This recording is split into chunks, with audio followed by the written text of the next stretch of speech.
Armchair Pundits. I'm your host James, and today we have Leon and Lenny.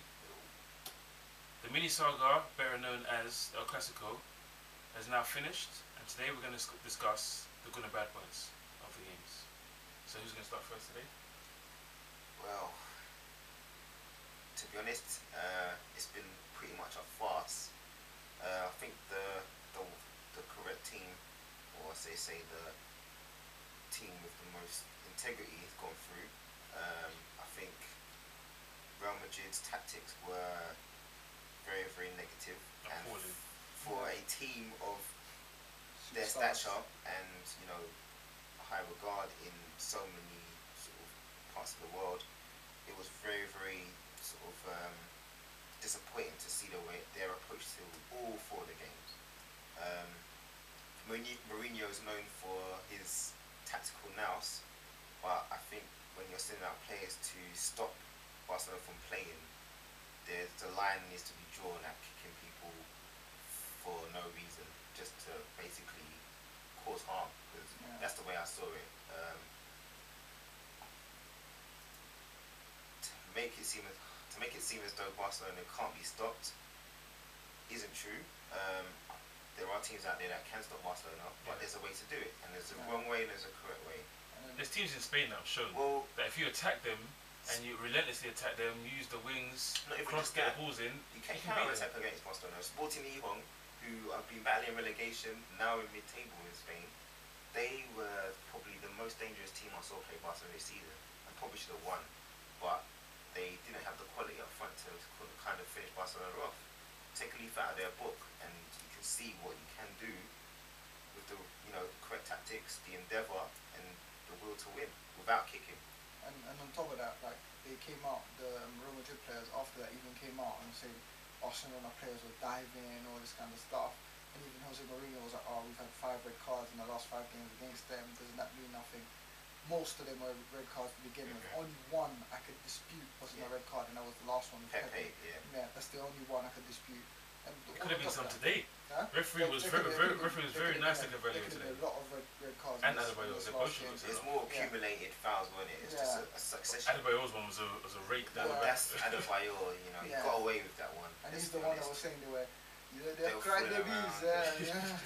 Every time you touch them, they fall on the floor. I'm like, okay, look at what you did. Like, even in the last game. Before him smash in the face. Yeah. Don't get me wrong, there is some of the Barcelona players that overact. And the one thing that they do too much is the showing the yellow card sign. Even Messi does that. All of them do it though. That's in the culture it is the culture, but we're trying to get rid of it. Until you're gonna yellow card people who show it on a consistent basis, it's always gonna happen. It's like Tony Pulis said in the first game, in the first Champions League game. After that, he said this was supposed to be a game of 2 of Spain's best teams in the world. And I'd rather watch one of our games than watch, do you understand, than games, one of English games, not Stoke to begin with. They said, oh, that we're cheating, we're a dirty team, and they're diving and rolling all over the floor and faking and everything.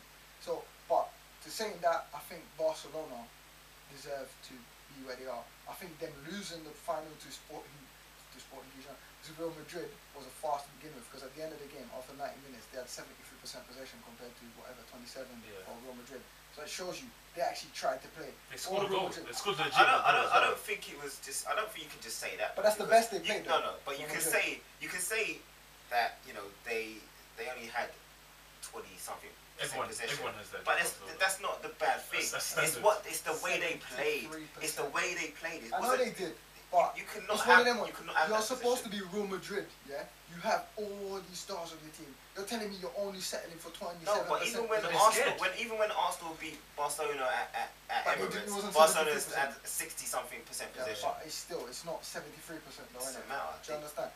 And you could do something rather than just go and pile up defensively and send this guy out to hit this guy. Playing Pepe in defensive midfield is alone just showing that you're too scared. Do you understand? I understand he did. But Mourinho's always been like that though. Think about this. You go back to whenever Mourinho's played Barcelona, he's always played to shut them down. He's never once attempted to try and actually beat them football. He's a defensive-minded coach. He's not an attacking-minded coach. No, he's always been a counter-attacking But for me, sometimes I just don't think he's confident in attacking. I know you can say someone's a defensive-minded coach, but there's certain coaches that are defensive-minded coaches, but in certain circumstances they will attack. Yeah. But Mourinho only seems to do it against the weak teams. He never ever feels confident that, okay, I've got Ronaldo, I've got Di Maria, I've got all these guys. But the thing is, it happens against the weak team because there's only so much defending you can do. Because the attack breaks down, you have to attack. Do you understand? But it's not like you could just defend. You can't say that. He had 4 games. He had 4 games to build up to. Yeah. Really and truly, the first game when they were at home, they shouldn't have won that game. They shouldn't have drawn that game. Yeah. They got lucky with don't know why Alvarez made that sliding tackle in the box with like 5 minutes to go. It doesn't make sense. Yeah. So they didn't play well in that game. Defensive. Then in the cup final, he went defensive again. I would have thought, as Mourinho is tactically the best, he would have progressed in every game. But you can almost say today he progressed a little bit. Yeah, because they played the best. But I think if they didn't have such negative press from the last game, he would have gone out and done the same thing today. But it's only because they weren't allowed to do the rough-handedness that he had to go and change it. I just think, I mean, you say in big games, it was just against Barcelona. I know that he doesn't believe that his side can compete with Barcelona on a footballing level yet. And that's the reason why he went out. He said at the beginning of the season, we cannot compete with Barcelona. You can't give me 1 season to fix this team. And from when he's saying that before he's even played or even coached 1 game, then you know that he doesn't believe that his team is good as Barcelona. On top of that as well, remember he said we're not getting beat 5-0 again. Do you understand? So we're not coming out here to do. We tried to attack in that first game, and look what happened, and we got beat 5-0. So as far as I'm concerned, he's saying I'd rather lose playing defensively 1-0 than get beat playing 5-0 attacking. Do you understand? Yeah, but now there's doubts about him now. There's obviously rightly or wrongly, there's doubts about how can he have this team, because he's virtually had the whole season now. Yeah. So really and truly, between when they got beaten 5-0, you can say they got beaten 5-0 and now they drew 1-1. Yeah, they didn't really get battered in any of the games. The thing is, I could say, the one thing I could say about it is he's having to coach Ronaldo, and he's had problems with Ronaldo before. Remember when Ronaldo was at Manchester United and he was at Chelsea, he had problems. And I think Ronaldo's ego is playing a big part. If he didn't have Ronaldo, I think they would have a better team. Do you understand? They would play better football. They play as a better unit. Yeah, as a better unit. But because it's Ronaldo, not like the thing is, for Ronaldo, there's nowhere else to go. Do you understand? I don't see him going. You can't go anywhere. Yeah. So maybe AC Milan. Maybe, but I think it's just the fact Ronaldo.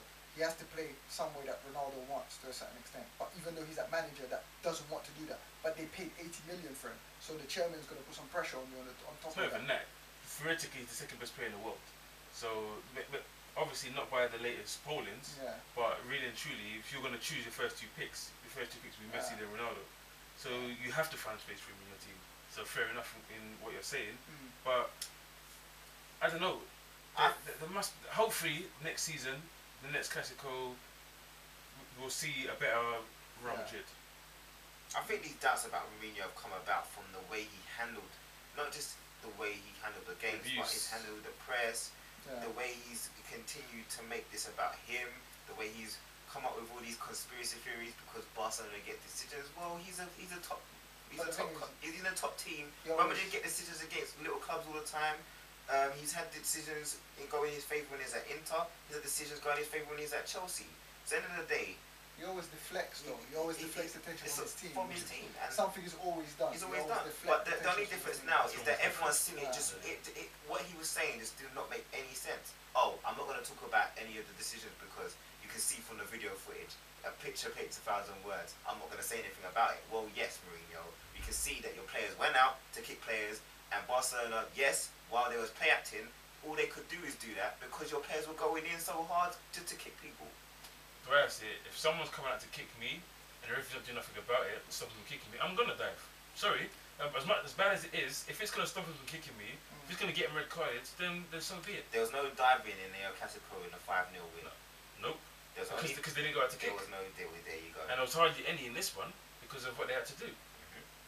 But we've come to the end of this debate, and it has been a good debate. So I'd like to thank you, Leon. I'd like to thank you, Lenny, for coming today. Thanks for watching, guys, and hope you can catch us again next week on Armchair Pundits. Don't forget to check our Twitter page and our YouTube pages. I hope to see you again next week. Bye.